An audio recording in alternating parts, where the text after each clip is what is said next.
Welcome to the program, everybody from the edge of America. I'm Rick Amato. Attorney General Eric Holder has said that he will soon unveil a long-planned program designed to end racial profiling in America. This comes on the heels of President Obama's race relations meeting at the White House yesterday with members of law enforcement and, stunningly, Al Sharpton. The latter of which prompted Missouri Lieutenant Governor Peter Kinder to say, and I quote, "I cannot imagine any previous American president of either party welcoming an inciter of mobs like Reverend Sharpton into the White House. It is just wrong to have a man with Sharpton's background into such privileged counsel," end quote. And speaking of an inciter of mobs, Ferguson Police Chief Tom Jackson says authorities there are pursuing an investigation into whether or not comments made by Michael Brown's stepfather incited a riot. Following the grand jury's decision, Michael Brown's stepfather was caught on camera yelling, "Burn the mother blank down," and also, "Burn this bitch down." That was just before violent protests broke out and dozens of buildings and businesses were looted and set on fire.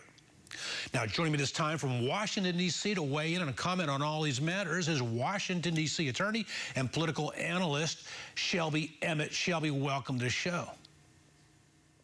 Hi, how are you? Doing good. Let's start with Eric Holder's comments. What do you suppose the DOJ's new guidelines may entail when he says they want to end racial profiling in America once and for all? I have no idea what he'll probably entail, but it will probably be something where you have a more powerful, centralized federal government, and he'll probably ask for a lot of money. It's always the same solution with liberals, and particularly people like Eric Holder. They just want one big uniform police state, and they want to make sure that that power is concentrated in the hands of the few at the expense of everybody else. You know, Shelby, you make a very interesting comment. I did not expect that response from you. But unfortunately, I believe that is going to be an action worth for myself and our viewers to keep an eye on. It's related to another topic. President Obama says he wants to demilitarize America's police forces. But everything the president has said and done in the past says that this administration believes in a more powerful, centralized, federalized police force. And to that matter, let's take a look at this video of President Obama back in 2008 talking about that precise issue. We cannot continue to rely only on our military in order to achieve the national security objectives that we've set. We've got to have a civilian national security force that's just as powerful, just as strong, just as well-funded.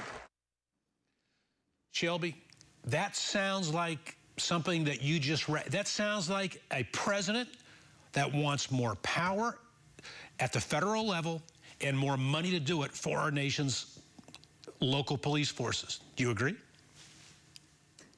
Of course. If the president was actually concerned with ensuring individual liberty and protections for everyday citizens, particularly in poor areas, what he would do is push a bill for education reform and choice, and he would push to decriminalize so many of these gun control issues.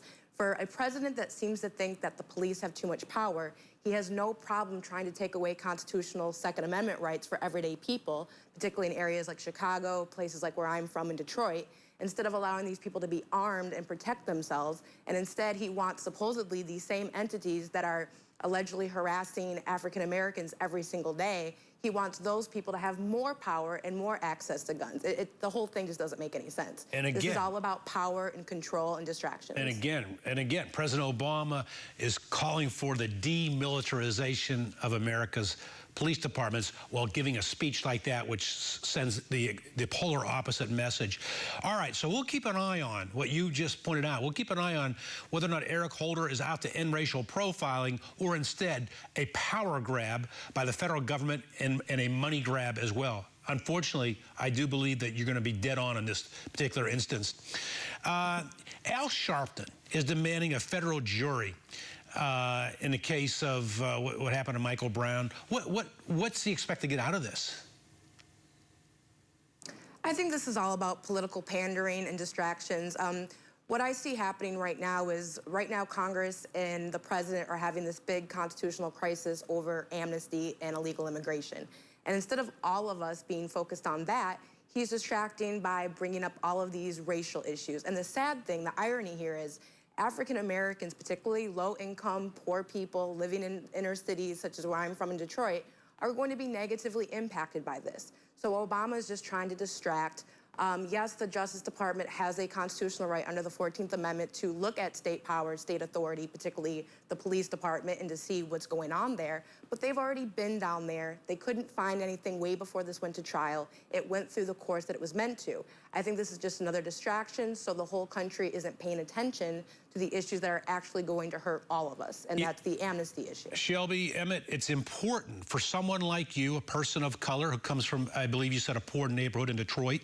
You believe that this president and his partner, Al Sharpton, are trying to distract the American people on race to keep their attention off the amnesty battle. I believe if you believe that, then I think it's so important to do what you're doing here tonight on this show, to come out and call the president out on it, because it needs to come from people like yourself, not someone like myself. It needs to be someone like you who comes from that background. Now, you said you came from a lower income inner city neighborhood in Detroit, if I understood you correctly.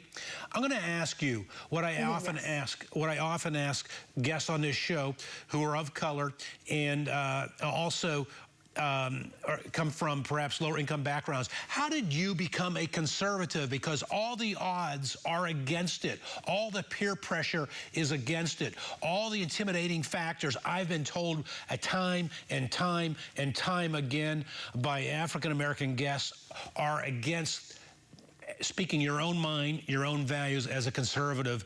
My guess, not knowing your background, is you didn't start out that way. I could be wrong. Tell us how you got there, because I'm sure there's an important message out there for many of our viewers. Well, I've always been a conservative. I saw what a poor neighborhood looked like. I saw the struggles that my mother went through. She was a single mom. She raised me on her own, and I didn't want that. So it was very common sense for me to see that obviously there's a lot of issues and things that I can't control, but there's a lot that I can control.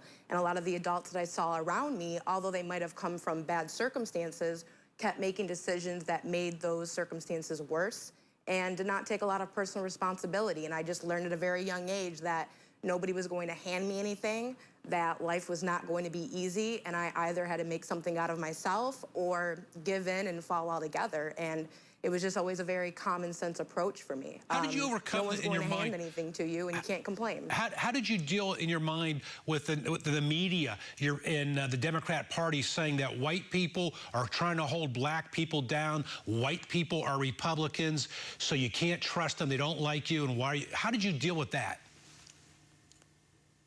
Well, I'm the same race as the president. I'm half black, I'm half white. My grandfather I'm incredibly close with. He was a white man, and I also am very close to my brother, who's a black man. So just in my own personal experience, I never was able to grasp this idea that race meant anything. I never had an extra limb. I didn't have any superpowers. So I learned that being biracial didn't make me better or different than anybody else. I still breathed the same air and cut myself the same way everybody else would. And so I just never connected to this idea that you're supposed to automatically be connected to somebody just because of something as silly as pigment. Despite what the media tells us, despite what the Democrat Party wants us to believe, I believe, Shelby, most Americans, the overwhelming majority of Americans, believe and feel as you do. This is not 1954 anymore, as progressives would like us to think. And I believe that you are in the mainstream. Final question, changing topics, and keep your answer brief, please. President Obama is ordering cameras for every police officer in America. That's his idea. I happen to believe that's a good idea. It would have perhaps saved Darren Wilson in this particular instance, would have saved all the carnage which we saw, all the emotions we're now seeing. Your thoughts? Good idea, bad idea? I think it's a great idea, but I think, again, this has to happen at the local and state level. Our federal government is too big, too bloated, and it's not their responsibility to fund, with my tax dollars, a local police department in South Carolina. Let's do it at the local level. That's a local and state issue, and I think they should do it. I'm on board with at the local level. All right, Shelby Emmett with Project 21, attorney, political analyst, thank you for joining us. So who will be our mama?